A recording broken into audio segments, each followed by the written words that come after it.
Now we see taxes subsumed in GST. Taxes subsumed का मतलब जो टैक्सेस जीएसटी के एप्लीकेबिलिटी से पहले इंडिया में एप्लीकेबल थे और उसके बाद जीएसटी के आने के बाद इसमें मिल गए, शामिल हो गए, मतलब वो अब अलग से नहीं लगाए जाते, तो उसको कहते हैं टैक्सेस सबस्यूम्ड होना। तो इसमें काफी सारे सेंट्रल गवर्नमेंट के टैक्सेस और स्टेट गवर्नमेंट के टैक्सेस इसमें मिला दिए गए। अब वो इसमें लिखे central levy subsumed and state levy subsumed. तो सेंट्रल लेवी में है central excise duty. Central excise duty लगती है ऑन मैन्युफैक्चरिंग ऑफ गुड्स। अब 99% गुड्स को जीएसटी में ले आया गया, तो इसलिए सेंट्रल एक्साइज एक्ट अभी खत्म नहीं हुआ, ये चल रहा है, क्योंकि जो गुड्स अभी कवर्ड नहीं है जैसे पेट्रोल डीजल, जैसे कि अल्कोहलिक लीकर, तो उनके ऊपर अभी भी एक्साइज ड्यूटी एप्लीकेबल है। एडिशनल एक्साइज ड्यूटीज भी सेंट्रल एक्साइज एक्ट में एप्लीकेबल है। सर्विस टैक्स जो सर्विसेज पे लगता था वो भी खत्म कर दिया गया।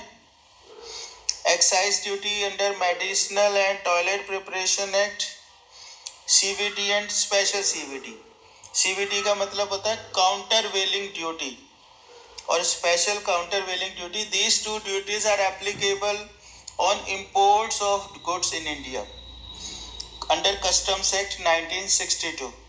तो कस्टम्स एक्ट में 99% आइटम्स को यहाँ पर जोड़ लिया गया,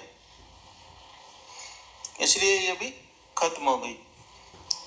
अब इसमें सिर्फ काउंटर वेलिंग ड्यूटीज और स्पेशल सीवीडी ही खत्म हुई है। कस्टम्स में कई तरह की ड्यूटीज लगाई जाती हैं। बेसिक कस्टम ड्यूटी वो नहीं खत्म हुई, एडिशनल कस्टम ड्यूटीज वो भी नहीं खत्म हुई, सिर्फ सीवीडी खत्म हुई है।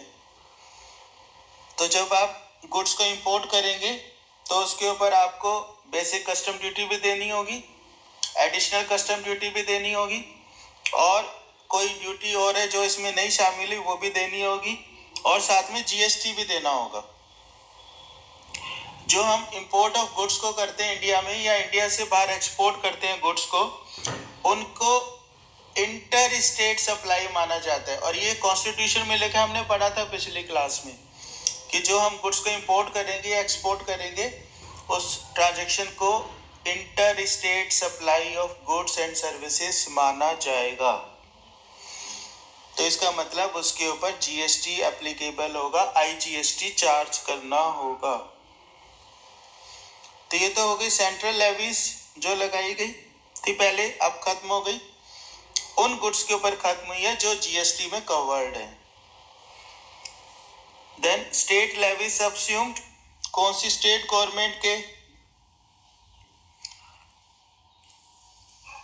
टैक्सेस थे जो कि अब खत्म हो गए, जीएसटी में आ गए। State surcharges and cess relating to supply of goods and services. Entertainment tax, normally films जब आप देखते थे सिनेमा हॉल में लगता था। Tax on lottery, betting and gambling, इसके ऊपर भी अब जीएसटी लगेगा। Entry tax of all forms and purchase tax अगर किसी स्टेट में था वो भी खत्म हुआ। देन वैट और sales tax, value added tax या सेल टैक्स, जो लोकल सेल्स टैक्स था वो भी खत्म हुआ। लग्जरी टैक्स जो पहले होटल्स पे लगता था वो भी अब खत्म हो गया। उन सब की जगह पर अब जीएसटी एप्लीकेबल होगा। टैक्सेस ऑन एडवर्टीजमेंट्स, तो ये सब टैक्सेस खत्म हो गई। आगे लिखा है टैक्सेस नॉट सबस्यूम्ड इन जीएसटी। कौन से टैक्सेस सबस्यूम्ड नहीं हुए, खत्म नहीं हुए? उसमें basic customs duty, custom duty में है research and development tax, export duty, anti dumping duty, safeguard duty. और स्टेट टैक्स जो खत्म नहीं हुए वो है state excise duty, stamp duty, professional tax और motor vehicle tax. So I think this is clear to you.